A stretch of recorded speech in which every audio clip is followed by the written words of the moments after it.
Hello বন্ধুরা, তো আজকে আমাদের বাড়িতে বিরিয়ানি হয়ে গেছিলো। তো বিরিয়ানির যে লেয়ারগুলো কেমনভাবে দেয় সেটাই তোমাদের সাথে আজকে শেয়ার করলাম।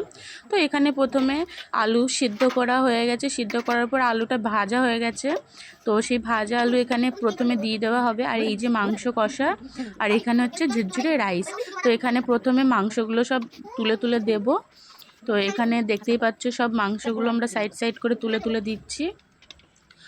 আর তোমরা বিরিয়ানি কে কে খেতে ভালোবাসো তারা কিন্তু কমেন্টে নিশ্চয়ই জানাবে। এখানে তোমরা দেখতে পাচ্ছ এই যে একটুখানি মাংস সাইডে তুলে নেওয়া হলো আমাদের খাওয়ার জন্য, কষা কষা মাংস। আর এখানে হচ্ছে সব আমরা সেট আপ করে দিচ্ছি। এখানে সব মাংসগুলো প্রথমে দেওয়া হবে, ঝোলগুলো দেওয়া হবে না, ঝোলগুলো ওপর থেকে দেওয়া হবে। তো এখানে মাংসগুলো সব দেওয়া হয়ে যাচ্ছে, সব দিকে ছড়িয়ে ছিটিয়ে দিতে হবে যাতে ভালো ফ্লেভারটা আসে। তারপরে এখানে দিয়ে দিতে হবে রাইস। তো এখানে মাংসগুলো সব এক এক করে দিয়ে দেওয়া হচ্ছে। তোমরা দেখতে থাকো ভিডিওটা পুরো।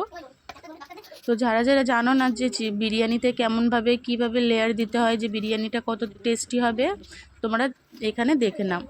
বিরিয়ানি করতে গেলে প্রথমে রাইসটাকে 50% কুক করে নিতে হবে, 50 to 80% কুক করে নিতে হবে, আর মাংসটা আলাদা কষে নিতে হবে। তারপরে এখানে হাঁড়িতে সব এক এক করে দিয়ে দেওয়া হবে। এখানে এবার ভাতগুলো দিয়ে এখানে হচ্ছে আধা ঘন্টার মতো ভাতগুলো রেখে দিতে হবে দমে, যাতে বিরিয়ানির টেস্টটা ভালোভাবে আসে। এই ভাতটা দমে দেওয়ার পর এতে অনেক কিছু দিতে হবে, আতর মিঠা আতর সব কিছু দিতে হবে। দেওয়ার পর এখানে দমে রাখলে আর কি ফ্লেভারটা পুরো ভাতের মধ্যে ছড়িয়ে পড়বে।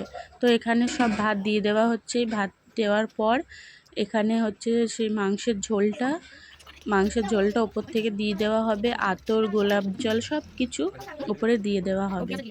তোমরা কে কে বাড়িতে বিরিয়ানি বানিয়েছো আমাকে কমেন্টে নিশ্চয়ই জানাবে।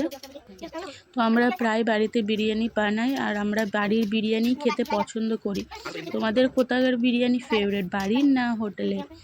তো এখানে দেখতে পাচ্ছ রাইসগুলো সব দেওয়া হয়ে গেছে। এবার দিয়ে দেওয়া হবে এই ঝোল টোলগুলো সব দিয়ে দেওয়া হয়ে গেলে এখানে আতর জল সব কিছু দিয়ে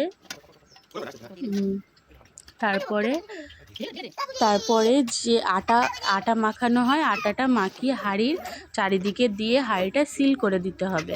তো তোমরা দেখতেই থাকো বন্ধুরা কেমনভাবে কি প্রসেসে করছে।